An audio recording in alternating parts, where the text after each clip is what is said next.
you can go. Okay, I think we're live.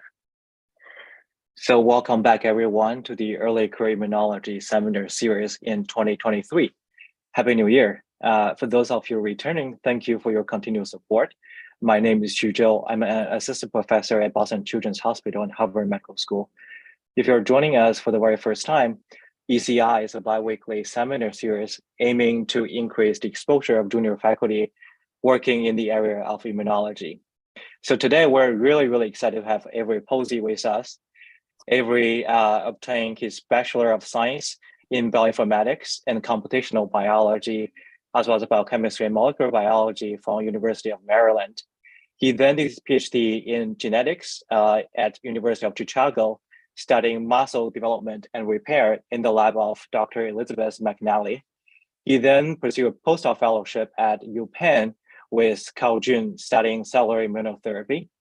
He was then promoted to instructors and now recently being an assistant professor of pharmacology at University of Pennsylvania.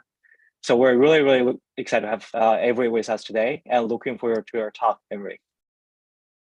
Thank you. Can you hear me well?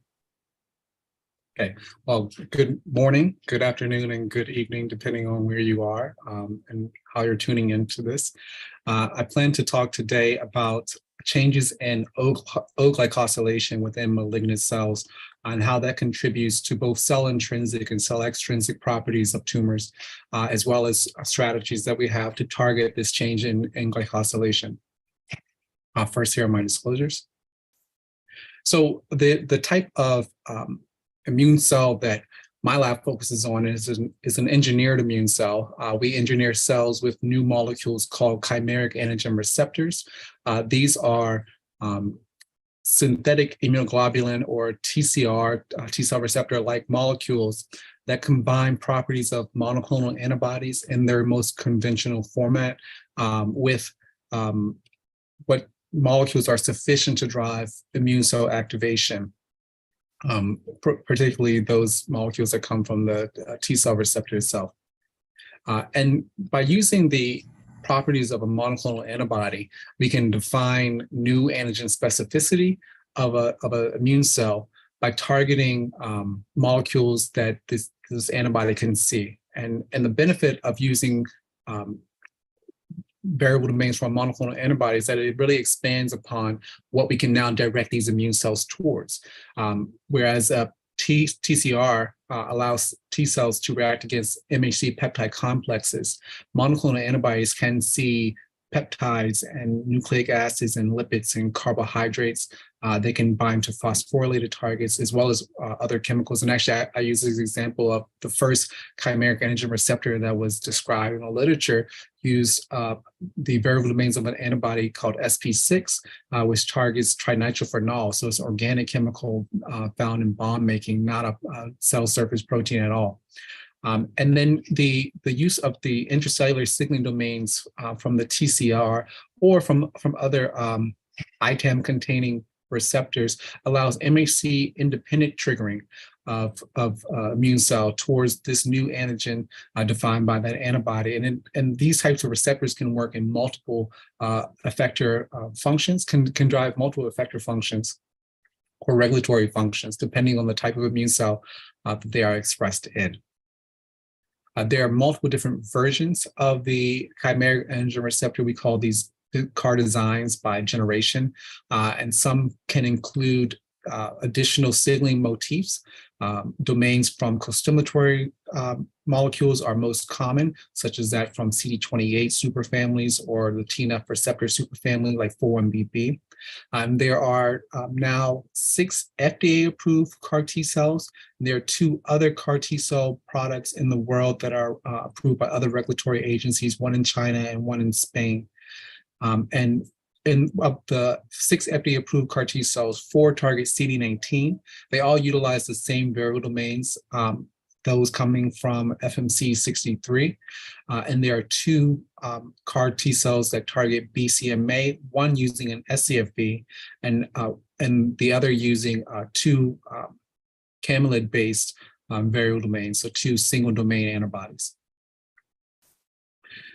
when we think of how to push CAR T cells into other tumor histotypes beyond B cell malignancies and plasma cell malignancies, there's a number of factors to consider.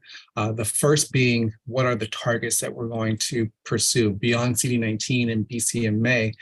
How do we identify tumor-specific targets that would decrease the risk for targeting healthy tissue, a phenomenon we call on-target off-tumor toxicity, so that we can hit the target on the tumor and exclusively on the tumor. And there are tricks that we've learned in the last decade that can help us here.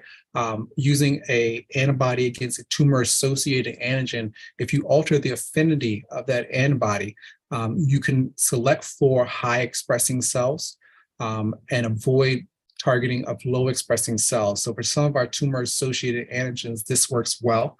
HER2 was an example that was first shown that this approach could be useful.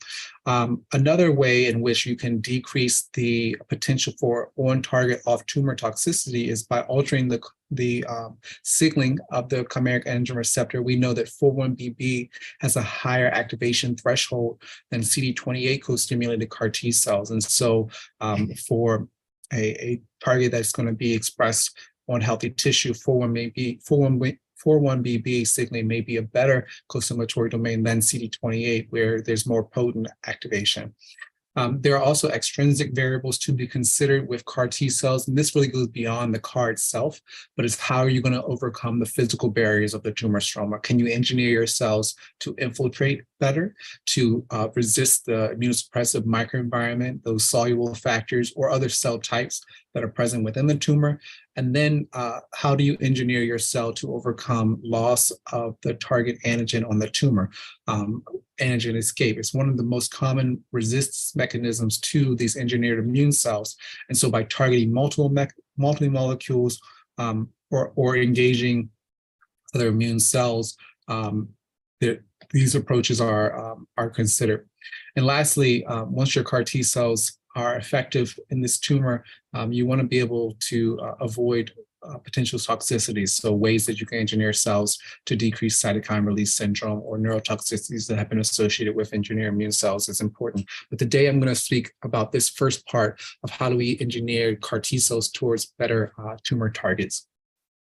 And my lab has been interested since its inception and since my postdoc and how differential glycosylation can generate new targets that might be identified by monoclonal antibodies and we can use for antibody-based immunotherapeutics. There are a suite of tumor-associated carbohydrate antigens known today, where most are tumor associated. They're overexpressed in tumors, but they're also found in normal tissue, such as polysialic acid, which is present in non-small cell lung cancer, also in neuroblastoma, but also important for neural development. There are the sialylated glycans like sialyl-Lewis X, which can lead to increased metastatic properties of tumor cells, but these types of glycans are also important for immune cell strategization. And then there are the glycosphingolipids like GD2 and GM3, which is present also in neuroblastoma cells and other glioblastomas, but also present in normal healthy tissue.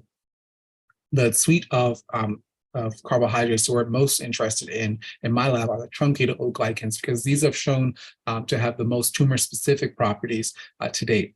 And these include the sialyl-TN and TN antigen, which are very simple monosaccharides and disaccharides, targetable by monoclonal antibodies, and we know of several to date that can do this. Excuse me. The way in which our cells our proteins are normally O-glycosylated. It occurs not in the ER where N-glycosylation takes place, but in the Golgi. And in this case, your glycoprotein of interest is first glycosylated on a serine or threonine with a monosaccharide called N-acetylgalactose, which forms N-acetylgalactosamine once it's added to these residues. And this, in the absence of further elongation, is known as the TN antigen. This initial GalNAc residue is known as the TN antigen. And there are 20 different enzymes in the human proteome that mediate addition of the TN antigen to serines or threonines. Then there's one common enzyme called the T synthase. It's encoded by a gene C1-gal-T1, and it requires a chaperone protein for folding called cosmic, encoded by C1-gal-T1-C1, that adds the next monosaccharide. It's a galactose that's taken from UDP galactose and is added to this GalNAc to form the T antigen or core-1 glycan. And this is the most common structure of O-glycosylation core, and then it's further elongated by a number of glycotransferases in our human proteome, of which there are 200 different enzymes that mediate our full suite of glycosylation. In the absence of this common enzyme, or upregulation of some of these GalNAc transferases, or loss of the chaperone protein, you get residual expression of the TN antigen on glycoproteins.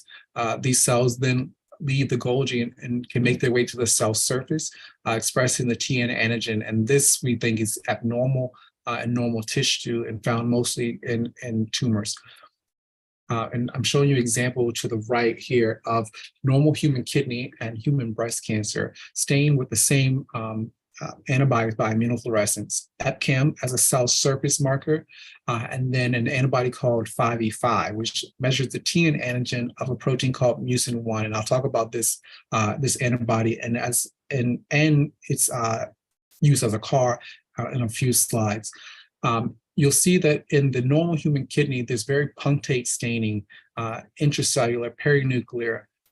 We know from colocalization studies that this is found in the Golgi. They colocalize with trans Golgi and cis Golgi markers.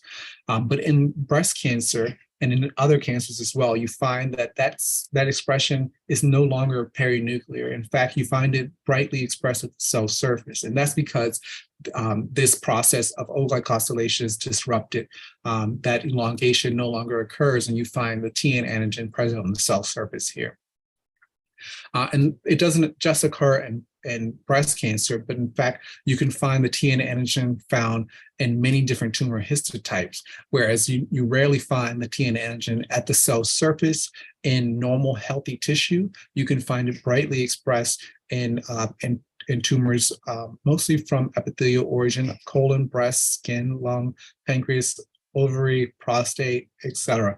And there's a quantification here of some tumor samples to the right, but you find that these can be highly prevalent and almost ubiquitously expressed in tumors.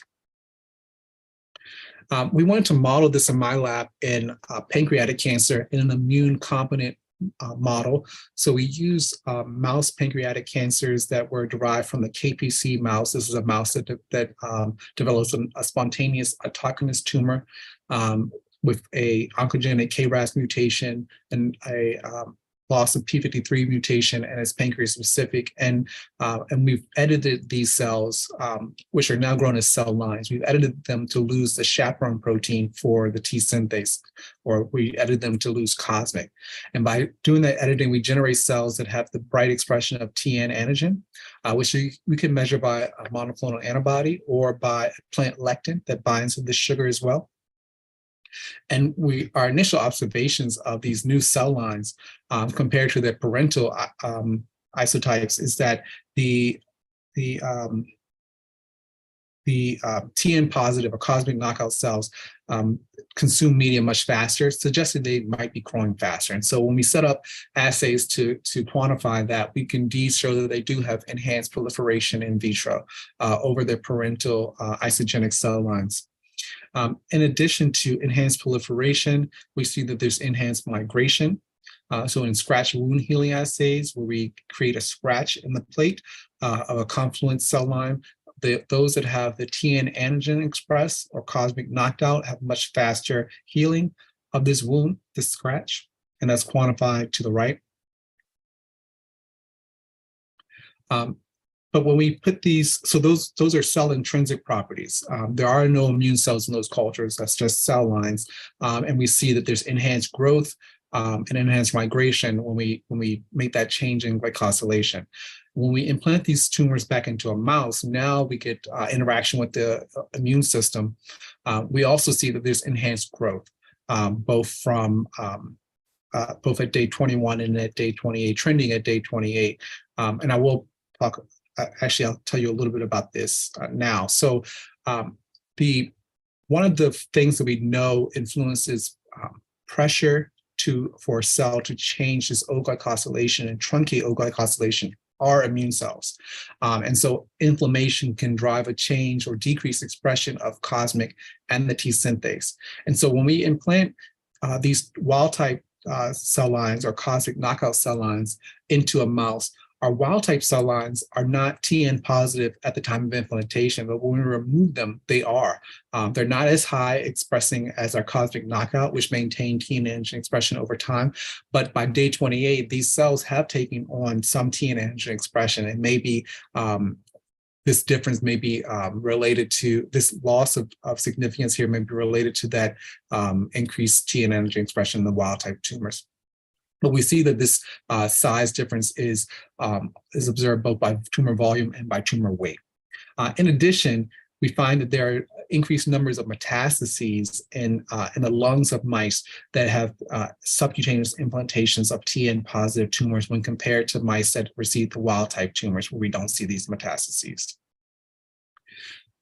So I've told you a little bit about the cell intrinsic properties of that change in glycosylation, but it's known that these glycans, the TN antigen, SIL-TN antigen, and SIL-T, interact with receptors that are found on immune cells. And so we have sialic acid binding receptors called SIGLEX, most of which are known to have inhibitory activity. They have express ITIM domains that are akin to the intracellular signaling domains of PD-1. Upon engagement, they interact with SHP1 and SHP2, and they function to inhibit immune activation.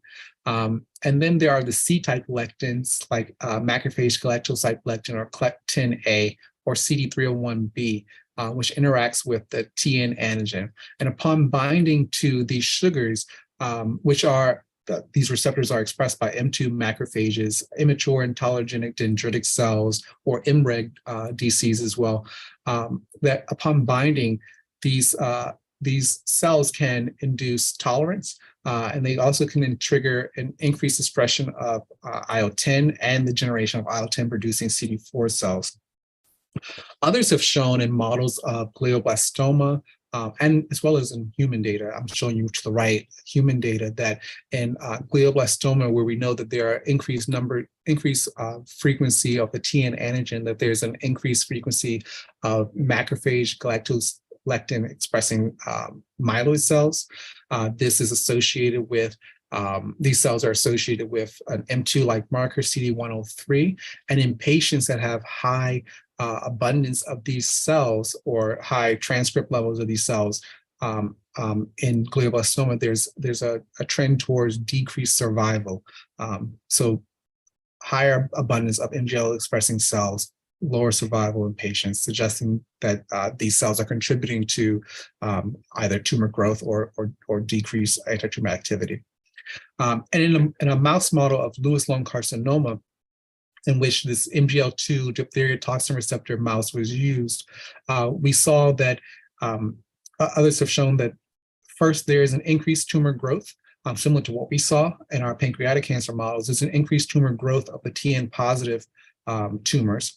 But if you add diphtheria toxin to ablate the MGL2 expressing macrophages and myeloid cells, you reduce tumor growth back down to wild type levels. In addition, you reduce the amount of IL-10 producing CD4 cells, suggesting that it is the MGL2 positive cells that are contributing to enhanced tumor growth in this model. In our mice, when we take out the tumor and then look at the immune infiltrate, we don't see a difference in the infiltrating T cells or in the total frequency of infiltrating myeloid cells, but we do see a difference in the amount of dendritic cells and macrophages. And we've we have a limited flow panel here to assess these cells. And what we're waiting for now is some single cell RNA sequencing to be able to better characterize what type of dendritic cells and what types of macrophages we're observing infiltrating here. We also do see an increase in monocytic MDSCs, as well as M2-like macrophages, and that can be shown here. And those cells have a higher frequency of MGL2 positive monocytes. In addition, when you look at the TCGA data of pancreatic cancer patients, we see the same that was observed in glioblastoma, that higher expression of CLEC10A or MGL in patients with pancreatic cancer is associated with poor survival, suggesting that these cells, which are reacting to this change in glycosylation, are contributors to reduce survival, reduce anti-tumor activity. We've looked preliminarily at some gene expression changes just from the cell lines in vitro, our wild type and our TN positive cell lines. And we see changes in genes related to extracellular matrix composition, so heparinase and haplin 4A, which is involved in increasing the amount of hyaluronic acid. We also see a change in the in factors that are important for recruiting macrophages, like IL-34, LIF, and we've confirmed some of those by qPCR, and we're now working to functionally characterize those gene changes for macrophage recruitment, as well as extracellular matrix composition, and whether that influences the increased tumor growth that we're observing. So we have some next steps that we want to do for this work, further characterize that RNA sequencing, and then we're waiting for our single cell RNA sequencing data to arrive. We're interested in the function of MGL in these macrophages, as well as how cosmic is epigenetically regulated. I mentioned that the immune pressure can lead to a change here, and so there's hope that we might be able to stabilize expression with CRISPR-based drugs in the presence of inflammation, so that we don't have this change in truncated glycosylation and recruitment of these myeloid cells. Lastly, we're interested in whether or not ablation of these cells, similar to what was observed in the diphtheria toxin model, can be performed with CAR T cells, and whether that would enhance anti-tumor efficacy.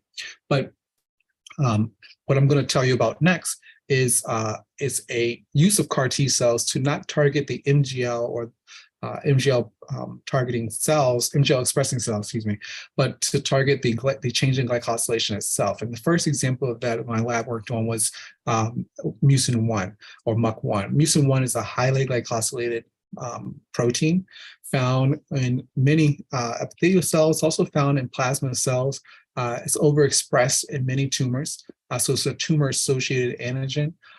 And it is highly glycosylated, both in glycosylation at its stalk, as well as O-glycosylation, more membrane distal.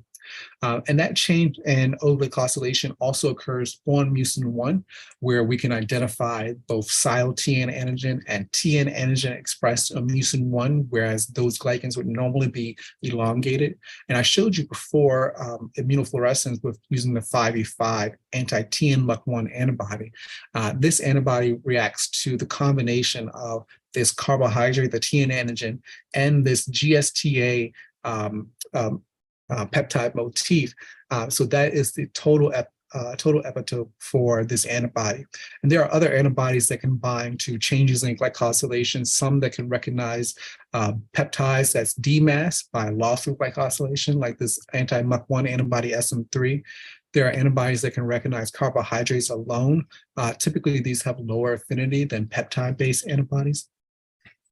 And so what we're interested in is not those peptide-based antibodies like anti-HER2, anti-CD19, or mesothelin, not these glycan-specific antibodies like anti-sial-TN, also called TAG72, anti-Lewis-Y or anti-GD2 antibodies, but we're interested in these glycopeptide-specific antibodies like an anti-TMUC1, those that can give us enhanced specificity by binding to this change in glycosylation at a peptide epitope that we know that this change occurs. And so this gives us higher affinity, and we think it also gives us higher specificity to target a tumor-associated antigen.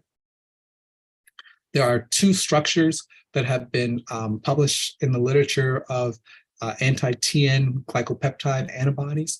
And they both show a unique feature in the antibody that they can bind to this carbohydrate at, with high affinity and also have contact with the protein as well. And so that's a unique feature that we think is going to be common amongst these types of antibodies. And as I showed earlier in the immunofluorescence and this immunohistochemistry, you can observe that use of the 5E5 antibody here can light up the cell surface or show the cell surface of this pancreatic adenocarcinoma, whereas we don't see that same cell surface crisp staining of a normal human pancreas. These antibodies can be useful in determining cancer expression. And it doesn't, that antibody is not just useful in breast cancer and in pancreatic cancer, but we see that there's many different cancer histotypes that can be identified using these antibodies, including multiple myeloma, which is not a solid tumor.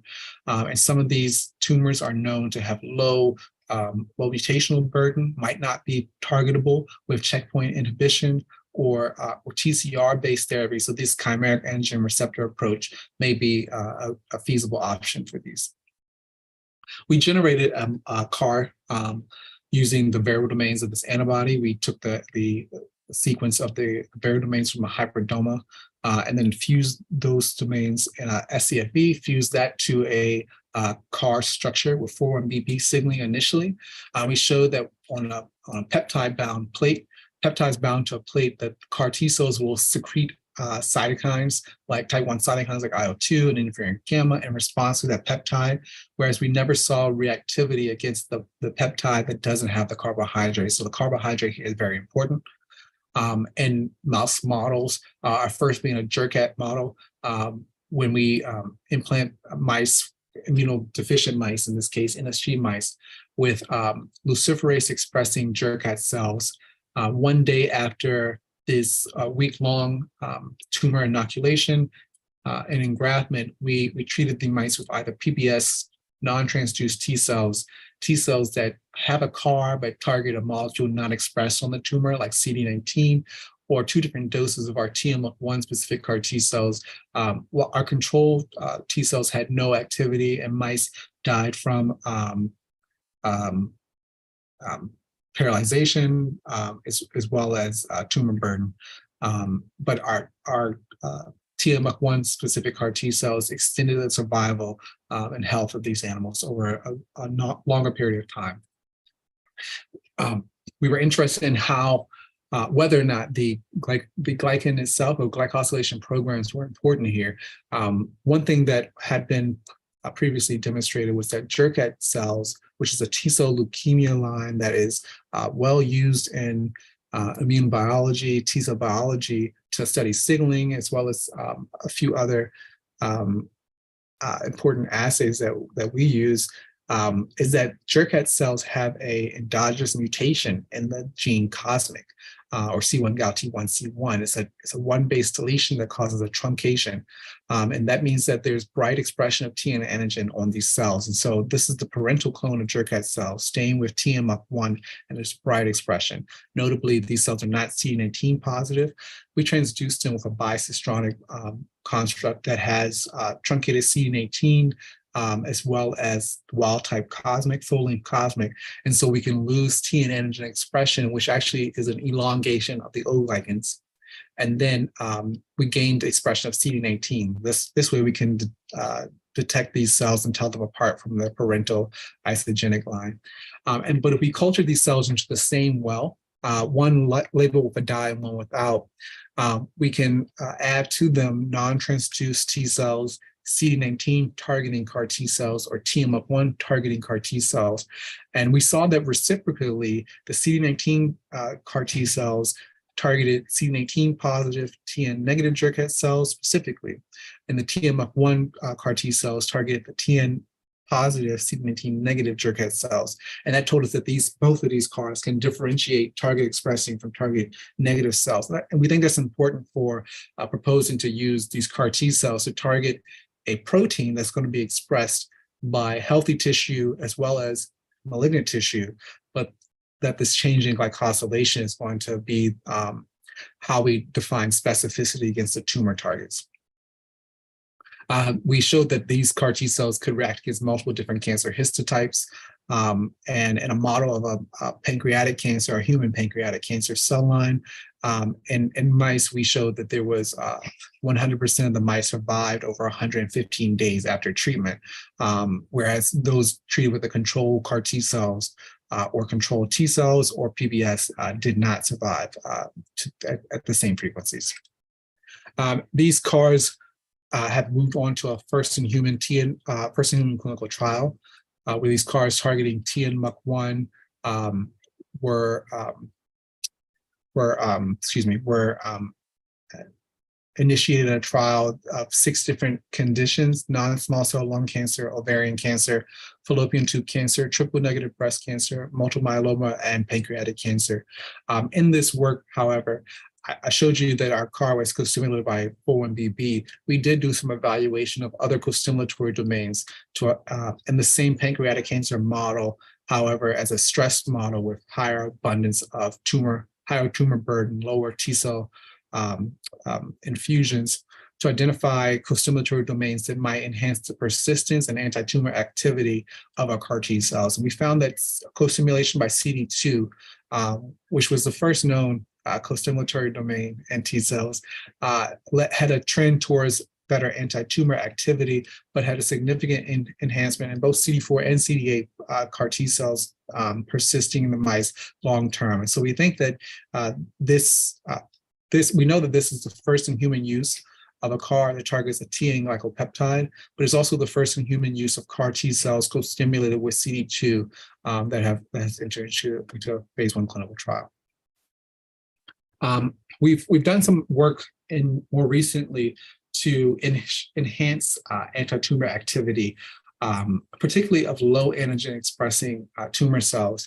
So one of the models that we had attempted to treat with our TNMUC1 CAR T cells was an MCF7 tumor model, so breast cancer that has some TN antigen expression, but not a high abundance. So this was a good low antigen model for us. And one of the strategies to enhance anti-tumor activity of CAR T cells is to secrete cytokines from them. And cytokines that have been previously used have been IL-12 and IL-18. Both of these have shown enhancement of interferon gamma secretion and anti-tumor activity, and some have shown enhanced persistence of T cells. We were interested in IL-23 as well, because IL-23 is a member of the IL-12 family.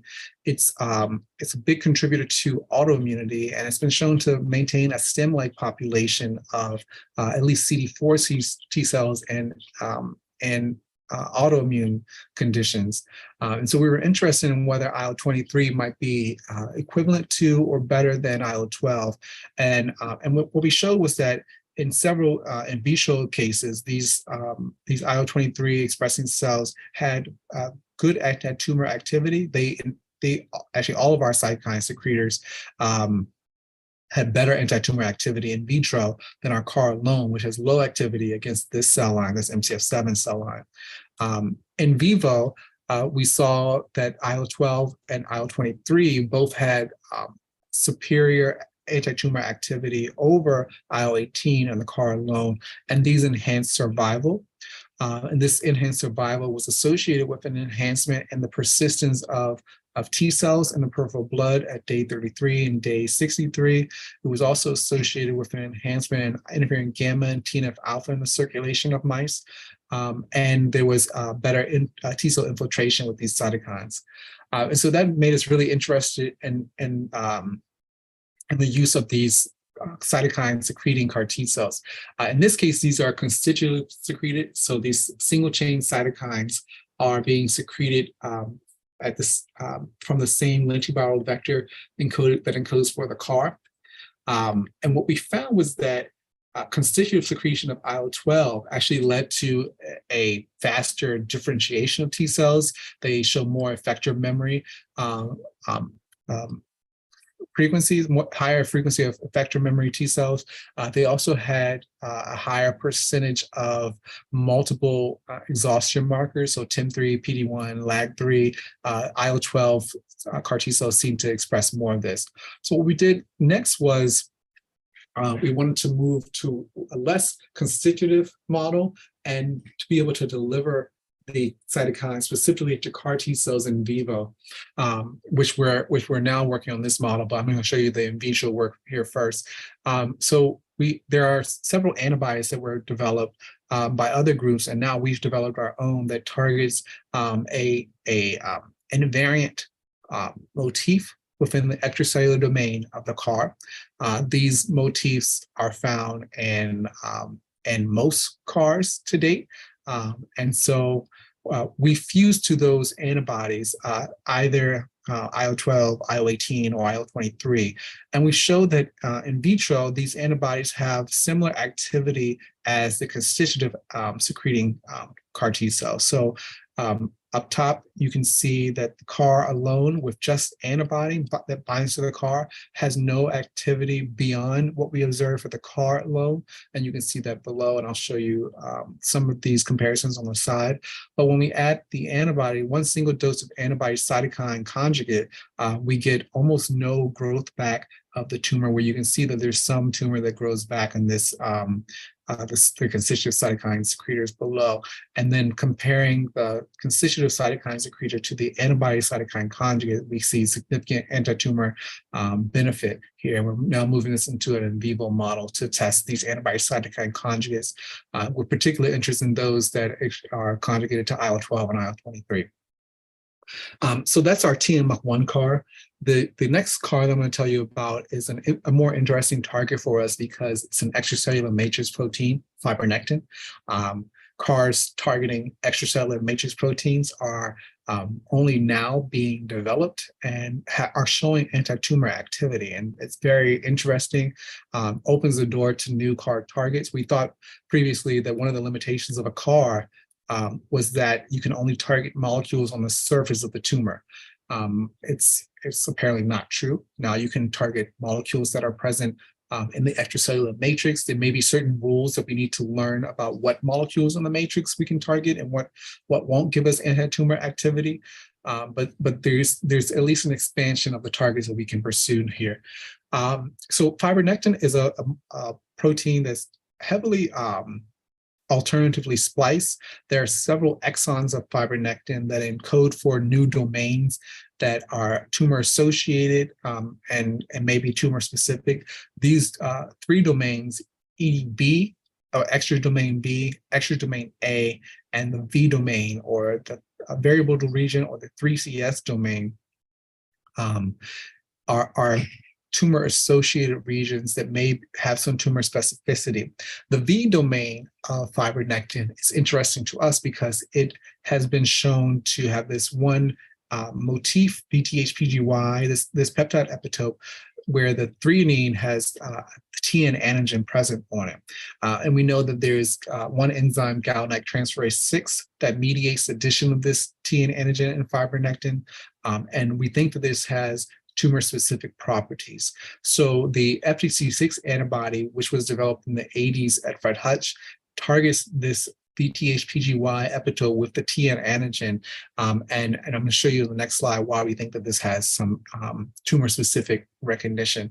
But there have been at least 3 other groups that have shown that CARs targeting the EDB and EDA domains of fibronectin have anti-tumor properties where they can suppress tumor growth, and that is interesting. So in the 80s, this FDC6 antibody was developed, and it was shown to recognize fibronectin that comes from a cell line, a HUS7 hepatoma, but it doesn't recognize fibronectin that's present in plasma or adult skin or connective tissue or large intestine. It seems to have specificity only for this tumor cell line. This is shown by Western blot. And then in a second Western blot, recognition of that one cell line, HUS7, as well as a separate hepatoma cell line, HUS8, HUS6, a sarcoma, VA13 sarcoma, and a fetal lung fibroblast cell line, WI38. So oncofetal expression, but not normal expression of fibronectin. So suggesting that there's a shared oncofetal property of this antigen. That antibody was also used to identify oral carcinomas, could not recognize normal oral mucosa. It's very similar to our TNMUC1 antibody that I showed some immunohistochemistry on earlier. When a separate antibody was developed to isolate fibronectin that doesn't have that glycosylation on the VTH-PGY motif, so that you could isolate an oncofetal fibronectin, those that have TN fibronectin, or normal fibronectin. When these two versions of fibronectin were isolated using FTC6 and this other antibody, YKH1, and then seeded on top of those versions of fibronectin were several cell lines like A549, that only the oncofetal fibronectin, not normal fibronectin, led to a change in E-cadherin, N-cadherin, and vimentin that's associated with change in epithelial mesenchymal transition, or EMT, and those can be similar to the features of TGF-beta stimulation, suggesting that this version of fibronectin, this glycosylated version of fibronectin, has properties that can allow cells to transition to a metastatic potential. We use this antibody FTC6 in some tumor microarrays, and we saw expression in multiple patient tumors. And this expression is mostly concentrated in stroma, although you can find some in the tumor cells themselves. We made a CAR.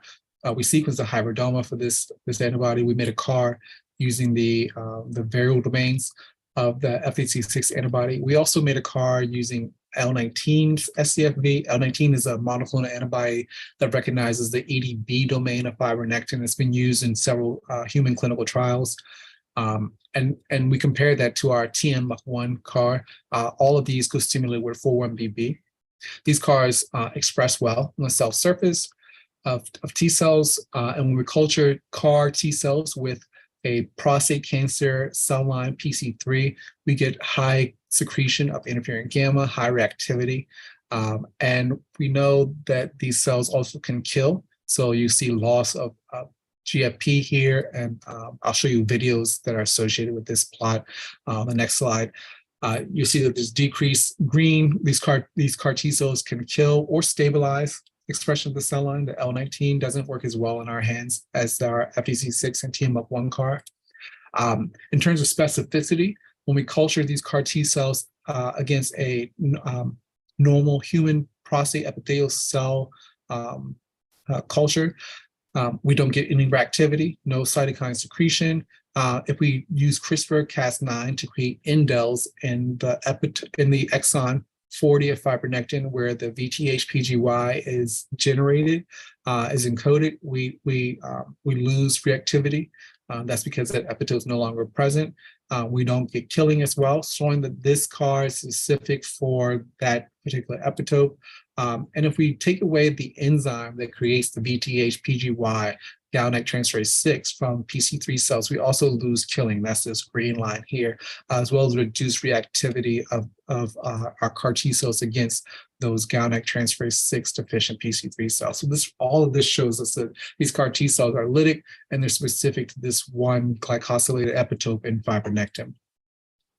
In vitro, with PC3 cells that are labeled with GFP, and then cultured with T cells that you'll see in bright field, we see that there's uptake of a cytotoxic red reagent faster in our FTC6 group, in our TNMUC1 targeted group, than our L19 targeted group, or our non-transduced, which really shows no activity. And you'll see that these cells cluster the tumor, kill them much faster, loss of GFP than in most of these other groups. So these cells targeting fibronectin have lytic activity. They are somehow balling up these tumor cells, even though we're targeting extracellular matrix protein. In vivo, there's similar activity where we get fast loss of tumor burden in these mice, just shown by bioluminescence and then measurement of tumor volume. We do lose tumor control in the FDC6 and L19 groups, and we've done this in 3 models, and in 3 models we lose control of tumor here, but we're trying to understand this, and we're digging a little bit into the immunohistochemistry of these tumors at the end of the experiment. What we observe is that the FDC6 CAR, as well as our TMF1 CAR, gets pretty good infiltration into the tumor. So T cells are infiltrating well. These are subcutaneous tumors, by the way. T cells are infiltrating well. There seems to be lots of tumor being killed. We have a little bit in a Mason's trichromes staining. We have a little bit more exposed collagen in this case, where lots of tumor cells around the stroma has been removed. That's seen somewhat with our TMF1, less so with the L19. That may be associated with just higher killing. But we're curious of whether or not we've lost our target in this case. And then lastly, on this topic, I just want to tell you about some of the work we've done to try to understand how CAR T cells targeting fibronectin are killing. We've done some CRISPR knockouts in both the tumor cells and the T cells to remove effector mechanisms that we know are important for bystander killing or for direct cytolysis, in this case in the T cells. Where we've knocked out interferon gamma receptor or Fas ligand. Other groups have shown that these types of interactions, Fas ligand, as well as interferon gamma signaling, are important for, sorry, this needs to be updated. This Marcelo Mossi paper is now published. Have shown that Fas ligand interactions are important for CAR T cell activity. Interferon gamma signaling is important. In this case, important in solid tumor models, may not be important for CD19 CAR. We also identified the same, that if we lose interferon gamma receptor on our PC3s, we don't get killing from our FDC6 CAR T cells, we don't get killing from our TMF1 CAR T cells, or our L19. And so interferon gamma signaling seems to be really important for killing of CAR T cells more generally. We didn't identify that if we include within our co-cultures and then in separate cultures, if we provide toll-like receptor agonists for TLR4 or TLR2 and 6 to our interferon gamma knockout tumor cells, and then add in our T cells, or if we do this simultaneously, we can synergize the activity of the toll-like receptor agonist with the CAR T cells and still get killing even in the absence of interferon gamma signaling. And the mechanism from why we think this is working is that we see in upregulation of STAT1 activation in cells after treatment with these 2 toll-like receptor agonists. We also see a change in gene expression that is akin to genes that are altered when we add interferon gamma to wild-type PC3 cells. So, and we're interested in what are those genes that are really mediating this synergy now. And so some of that has been suggested to be ICAM1. We do see ICAM1 upregulated by use of these toll-like receptor agonists. We've done blocking of ICAM1 as well as knockout, and we don't completely lose this synergy. And so we think there's other molecules involved here that's important for how toll-like receptor signaling as well as interferon gamma may be mediating cell death from T cells. And lastly, I want to tell you about how we're identifying novel peptides to make new CARs against. And it really takes me to another story that my lab had published in conjunction with a group at Stanford a couple of years ago. And that was this identification that in single cell RNA sequencing of non-neuronal cells from human brain, for the prefrontal cortex in this case, there's a population of cells that exists in patients, in individuals, not patients, that express CD19, express markers of pericytes, brain pericytes or mural cells, but doesn't express markers of other B cells like CD79A. This was work that was done with multiple collaborators. Dennis Miclarini, who was in my lab and now is running his own lab at the University of Geneva. Kevin Parker, who was at Stanford with Ansu Sapthi and Howard Chang. And in this work, we modeled targeting of mouse CD19, either 4-1BB or CD28 co-stimulation and used as a control human CD19. And we found that when we target mouse CD19 with either human or mouse T cells, we could ablate cells in the brain that were leading to, well, sorry, excuse me, I take that back. We assumed we were ablating cells in the brain that we had shown were CD19 positive, not of hematopoietic origin, but we could increase the blood-brain barrier permeability in the brains of these mice, either by Evans blue dye uptake or gadolinium uptake. And that suggested that there was a contribution of CD19 to leaky blood-brain barrier. And then a further suggestion that we make a leap here, that we make that this was similar to the grade 3 neurotoxicities that were observed in patients treated with CAR T cells targeting CD19, where those that have 4-1BB co-stimulation had less grade 3 neurotoxicity than those that were co-stimulated by CD28. And so we were interested in whether or not there were these simple monosaccharides related to changes in O-glycosylation found in hematopoietic malignancies as well. And so there was little work actually done in hematopoietic malignancies on changes in O-glycosylation. But here's one study that showed that in CLL and chronic lymphocytic leukemia, that both by flow cytometry and by immunofluorescence, that there may be TN antigen expression. And this was done using an antibody that's specific for the glycan itself, not for any glycopeptide, where you don't find that expression in normal B cells. Again, we went to our Jurkat cells. This is actually the sequencing that I talked about later, where there's a T missing here, early truncation of this protein that leads to loss of T synthase activity in Jurkat cells, which is why they have bright expression of TN antigen. We had made a version that I talked about earlier where we restored O-glycan elongation by expressing wild-type cosmic as well as a truncated CD19. We then made a new version of these cells that didn't have the wild-type cosmic anymore, so they have bright expression of TN antigen. Now they also express CD19. And so we were interested in whether or not CD19, which was predicted to have some O-glycosylation, would exhibit TN antigen. Where that would be, can we identify the peptides? And so we use this approach now with multiple different tumor cell lines or with patient samples in which we lyse tumor cells. We do some chromatography where we run these cell lysase through a column that's filled with a plant lectin that binds to the sugar. So we can concentrate peptides that have this sugar. We then wash out all of the non-binding peptides, elute out those that have our TN antigen, and send that for mass spec. And from that, we can get a long list of targets, proteins that have the TN antigen on them. Here are some of those peptides to the side. And I want to point out that we identified CD19, and this was from this actually was from NOM6 cells. We identified CD19 in NOM6 cells with this peptide here that was predicted to be O-glycosylated in this peptide. We know which serine has the TN antigen on it. We get long lists of peptides from these assays, 300 plus, and the peptides, the glycopeptides themselves, are very expensive for us to synthesize, and so we're looking for ways that we can more intelligently select our targets here.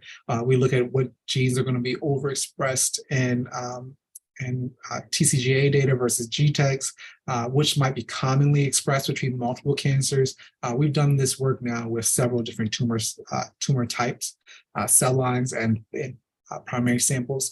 And sorry for the blurriness of this figure, but this is the mass spec that showed us that this peptide CD19 had the TN antigen on the serine. We've made antibodies now that target this glycopeptide. I'm showing you some of the ELISA data to the right here. We know that it binds to an epitope of CD19 that is distinct from the epitope of FMC63, where the 4 FDA-approved CD19 CAR T cells target. And so we're working to make a new CAR that targets this region of CD19, targets the TN antigen. We hypothesize that we'll be able to exclude targeting of both normal B cells as well as brain pericytes that express CD19 using CAR T cells like this. So in summary, I've shown you that I've talked to you a bit about truncated glycosylation today and how it contributes to enhanced tumor growth, both that cell intrinsic features as well as the cell extrinsic feature of recruiting these suppressive immune cells. And we've talked about chimeric antigen receptors, how they can be redirected to alternatively glycosylated glycoforms of tumor-associated proteins. We think that that enhances the specificity towards cancer.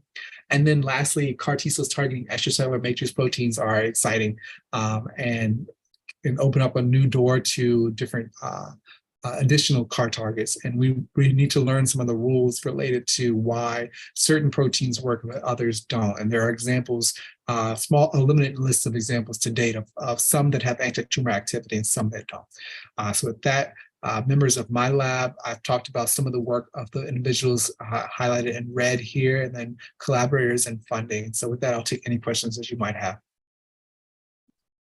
Avery, thank you so much for this amazing talk about engineered CAR T to targeting glycosylation. Really, really cool. We have a few questions that tickled in on YouTube channels. The first one is from Philip. So with respect to the IL-12, IL-23 secreting CAR T cells, what cells are responding to the cytokines? And local cells in the tumor microenvironment and the CAR T cell themselves, or both? Mm-hmm. So in what I showed you for the constitutive secretion, this is modeled in immunodeficient mice. And so we're mostly focused on the activity of the cytokines on the T cells themselves. So IL-12, IL-18, and IL-23 will all be taken up by T cells. We see through Luminex assays that we get enhanced secretion of cytokines from those as well. And the properties that we think are great for the IL-23 that IL-12 doesn't do so well is that constitutive stimulation by IL-12 seems to drive them towards a more effective function, whereas IL-23, we see some enhancement in gene expression related to stemness. We think that this is probably similar to what's occurring in autoimmune diseases, that these cells are more memory than IL-12. And so in this case, we're focused only on the effect on the T cells themselves. We're planning to build these into our immune competent models as well, so that we can study the effects with other immune cells as well. Thanks. And the second question from Cecile, thanks for a great talk. How are the anti-fibronectin CAR T cells tumor specific? And also if there's any risks possibly spread the metastasis when using the CAR T cells? Yeah. Good question. So the T and fibronectin CAR T cells seem to show specificity because of this change in glycosylation. What has been shown by others is that plasma does express fibronectin, will express fibronectin with the same peptide, DTH-PGY, but it's the GalNAc-transferase 6 that's not expressed in plasma, it's not expressed in healthy tissue, and that's leading to that change in the presence of T and fibronectin or not. We do know, however, that exon 40 of fibronectin is alternatively spliced. It has differential splicing between African American and European American individuals, so there may be some race-related expression of this epitope. And work from others has just really laid out how nicely that FDC6 antibody can bind specifically to fibronectin from tumor cells. And the risk of increase in metastases is interesting. So the data that I showed you from others was that this version of fibronectin contributes to enhancing EMT phenotype of tumor cell lines. We look for liver metastases and lung metastases in the mice that were treated with our CAR T cells. And so that's CAR T cells targeting this epitope of fibronectin, hopefully blocking that interaction between the tumor cells and fibronectin. What we observed was that there was reduced metastases in the liver of mice treated with all of our CAR T cells, the L19, the FDC6, and the 5E5, compared to those treated with non-transduced T cells or PBS. We then implanted the tumors alone without any treatment. And so we had made wild type we have wild type PC3 cells. We knocked out this this exon. We created an indel to knock out this this epitope, this VTHPGY with a TN antigen. And then we knocked out the galactic transferase 6. And we saw that when we lose this epitope in fibronectin, we get decreased metastases. And so we think that this region, similar to what was shown in vitro, this region does contribute to enhancing metastatic potential of tumor cells. Cool. Avery, I have a related question. Going back to your TN antigen, the first part of the talk, you did mention that inflammation also reduces expression for the cosmic, the key enzymes does the job. And what's your thoughts on that? When we apply CAR T cells that trigger systemic inflammations, and that potentially can increase risk of targeting or off-targeting the other tissue cells due to the change of cosmic expression. Yeah, I think it's a really interesting question that we are trying to explore now. Part of what we're trying to do is understand what are factors that are driving that change in expression in cosmic and in the T synthase. But the potential for risk is there. Why changes in the tumor seem to maintain expression, but in healthy tissue, I think it can be more transient. There is some data suggesting that the MGL expressing macrophages, myeloid cells, are important for wound healing. And if you ablate them, for instance, in this diphtheria toxin receptor mouse, the mice don't properly heal skin wounds. So this changing glycosylation may be natural in wounds, whereas the tumor, the perpetually unhealed wound, maintains this, and that recruitment of these suppressive macrophages are really a big contributor to tumor growth, as observed in those other models. So it's something to tease apart. And if we're able to specifically target tumors, but ablate those other wounds, but sorry, not ablate, but leave those other wounds alone is an area to be further investigated. That's really interesting. Just to dive more on what you just mentioned, that we know there's an innate recognition for different pattern molecules for invaders. It sounds like you may be thinking along the line that some of the glycosylation may be recognized as patterns for injuries or home that need to be healed by those innate sensing receptors using glycosylation. That's really interesting. Yeah, seems like we're already hitting 1 o'clock, a little over already. Thank you so much today for this amazing talk, and hope to see everyone in 2 weeks. Thanks. Bye-bye.